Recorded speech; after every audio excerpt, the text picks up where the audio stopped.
नमस्कार बच्चों, आज हम आप लोग के सामने लेकर के आए हैं। नया पाठ हमारा है गद्य खंड का नेताजी का चश्मा। नेताजी का चश्मा पाठ हमारा जो है क्षितिज भाग 2 कोर्स ए में गद्य खंड का पहला पाठ है। इसके लेखक हैं स्वयं प्रकाश जी। आप लोग को बच्चों लग रहा होगा कि नेताजी का चश्मा पाठ का शीर्षक स्वयं प्रकाश जी ने क्यों रखा, इसका क्या कारण है। तो ये पाठ जो है पढ़ने करके आपको पता चलेगा कि इसका शीर्षक उन्होंने इसको उचित क्यों रखा।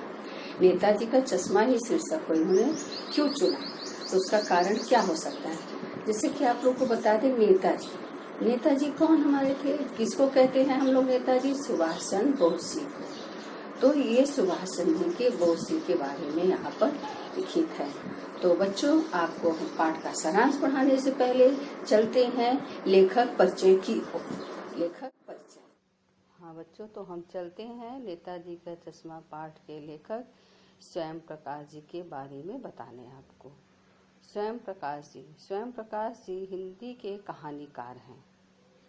उनका जन्म सन 1947 में इंदौर मध्य प्रदेश में हुआ।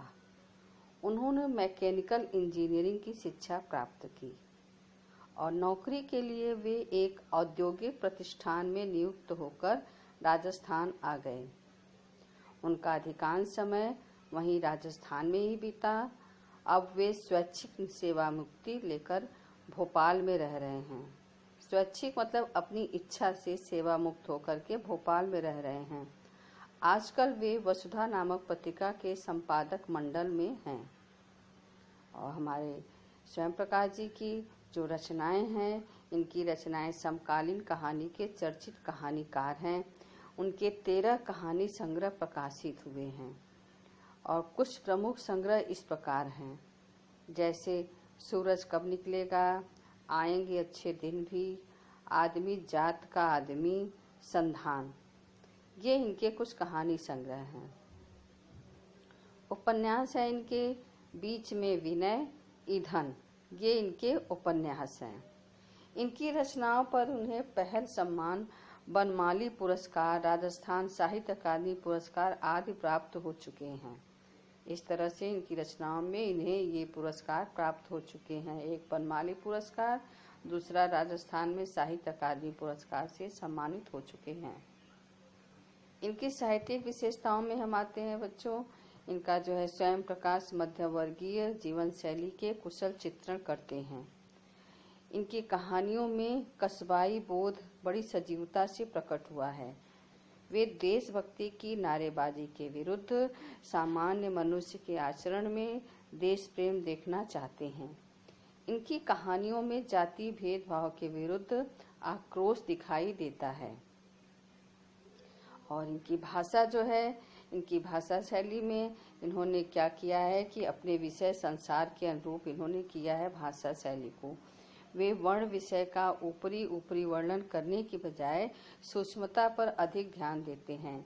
उनकी कहानियों में व्यंग्य की चेतना स्पष्ट सुनाई देती है। तो आपका ये जो पाठ है बच्चों, जो है नेताजी का चश्मा, इस पर भी इन्होंने, इस पाठ में भी एक कस्बे के बारे में बताया है।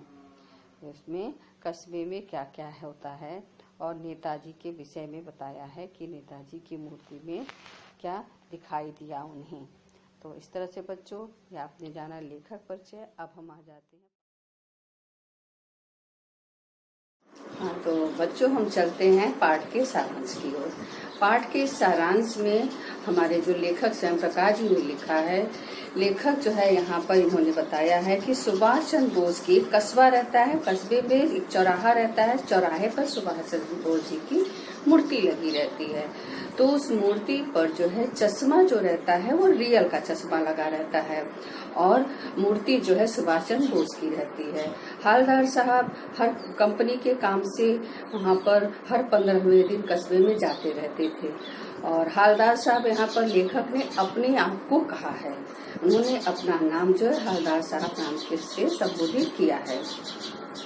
तो वे हर 15 दिन कंपनी के काम से जाते रहते थे और जो है वहाँ पर उन्होंने जब पहली बार गए और उन्होंने देखा कि कस्बे में गुजरे, तो उन्होंने देखा कि वहाँ पर एक नगर पालिका थी और जो है बच्चों की, लड़कियों का स्कूल था, लड़कों का स्कूल था, और चौराहे पर जो है कस्बे के चौराहे पर नेताजी की मूर्ति लगी हुई थी, संगमरमर की थी।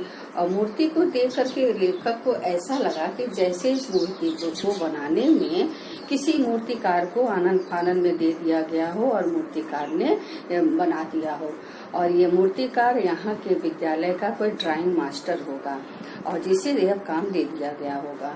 आनंद फानन में इसने बना दिया होगा और बनाने के बाद जो है उसने चश्मा लगाना भूल गया होगा। और कोई हमारा देशभक्त ऐसा नजर आ रहा है जिसने जो है नेताजी की मूर्ति बिना चश्मे से अच्छी नहीं लगती है, तो वह जो है चश्मा उसमें लगा देता है। ये इस लेखक के मन में यही भावना आ रही थी बार बार। और फिर उन्होंने सोचा कि आखिरकार,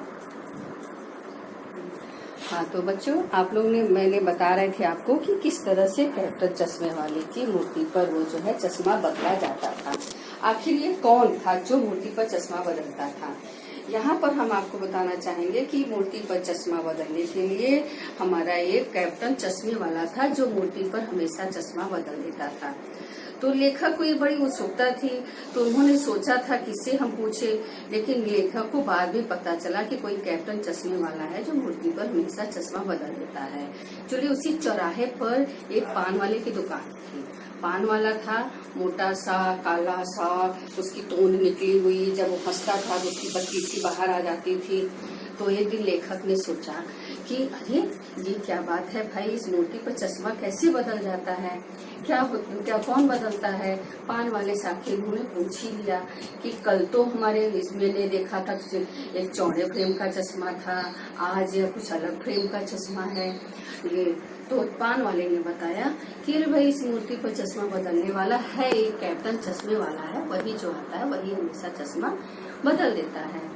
तो लेखक के मन में इच्छा हुई कि भाई कैप्टन चश्मे वाला जरूर कोई देशभक्ति होगा, जरूर स्वतंत्रता सेनानी में वो भाग लिया होगा सुभाष चंद्र बोस जी के साथ। और जो है इस तरह से यहाँ विश्व गांव वालों को, कस्बे वालों को भी लगा होगा कि हाँ सुभाष चंद्र बोस जी यहाँ पर आए थे और कभी आए होंगे, दिल्ली चलो का आह्वान किए होंगे, उसी में लोगों के अंदर यह जो है इच्छा जगी होगी कि हाँ ये जो है मूर्ति बन जाए। तो मूर्ति के चक्कर में उन लोगों ने कुछ नहीं देखा और मूर्तिकार को कहा, वो आनंद फानन बना दिया।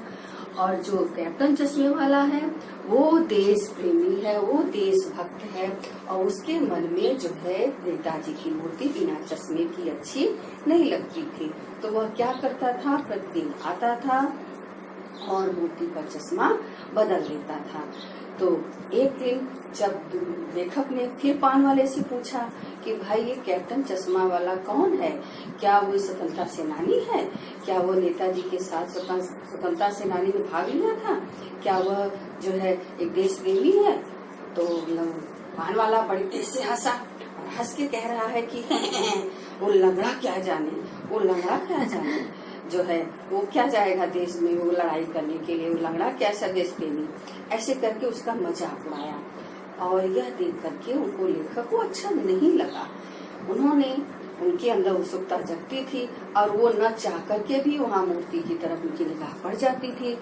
तो फिर एक दिन उन्होंने देखा कि कैप्टन चश्मा वाला जो है लंगड़ा धीरे धीरे बूढ़ा सा, मरियल सा, संदूकची लिए हुए और चला रहा है और उसके बॉक्स में ढेर सारे चश्मे रखे हुए हैं, चश्मे के फ्रेम रखे हुए हैं। उसने क्या किया कि वो खड़ा होकर के चश्मा फ्रेम बदल रहा था। तो फिर लेखक ने उसे पूछ लिया कि भाई ये तुम ऐसा क्यों करते हो?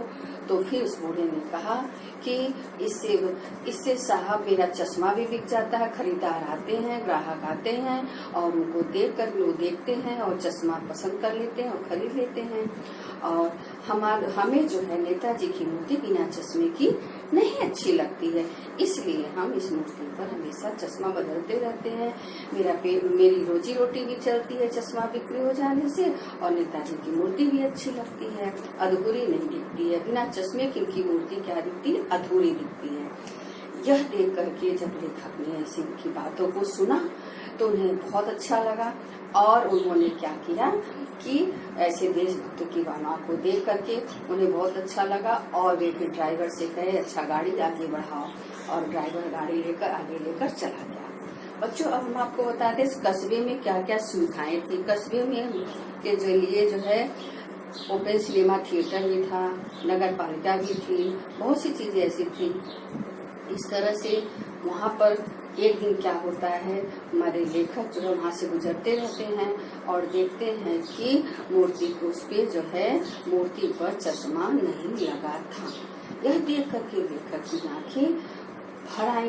उन्होंने सोचा कि क्या बात है, आज मूर्ति पर चश्मा क्यों नहीं लगा। उनके दुखी हो गए वे, तो उन्होंने पान वाले से पूछा तो पता चला कि कैप्टन चश्मे वाला मर गया है। कैप्टन चश्मे वाले का मरना सुन करके लेखक बहुत दुखी हुए। वे जो है चले गए। फिर दोबारा जब वो 15 दिन अपने वहाँ पर काम से आए, कंपनी के काम से जब कस्बे की तरफ आए तो चौराहे पर उन्होंने न जा करके भी सोचा कि आज हम नहीं देखेंगे। ड्राइवर से कहे कि गाड़ी आगे बढ़ाना और गाड़ी रोकना नहीं, आज मैं चौराहे पर नहीं, गाड़ी मत रोकना, आज मैं पान नहीं खाऊंगा। यह सोच करके उन्होंने उससे कहा ड्राइवर से, और ड्राइवर जो है गाड़ी आगे बढ़ाने लगा। और हमारे लेखक जो है न चाहते हुए भी वे जो है उस तरफ उनकी निगाह पड़ गई मूर्ति की तरफ, तो उन्होंने देखा कि एक सरकंडे का पतला सा चश्मा उस पे लगा हुआ है। सरकंडे का ऐसा चश्मा देख करके लेखक की आंखें रुआसी हो गई और वे दुखी हो गए। उन्हें लगा कि आज भी इस कस्बे में कोई देश प्रेमी, कैप्टन चश्मे वाला तो देशभक्त था, उसके अलावा भी इस कस्बे में लोग हमारे देशभक्त हैं और देशभक्ति की भावना लोगों के अंदर जगी हुई है। इस देशभक्ति की भावना को देख करके उन्हें बहुत अच्छा लगा और वह सरकंडे का चश्मा एक बच्चा लगाया था, जिसे जो है नेताजी की मूर्ति को अधूरी वो भी समझ रहा था और उनके प्रति वह पूरी तरह से समर्पित था। तो इस तरह से हमारे देशभक्त लोग आज भी हैं समाज में, और जो इस तरह से हमारे स्वतंत्रता सेनानियों का आदर करते हैं, सम्मान करते हैं और उनके प्रति पूरी तरह से समर्पित हैं। तो ये आपका बच्चों हमने एक छोटी सी आपको किसी समरी आपको बताई है नेताजी चश्मा पाठ की। हम आपको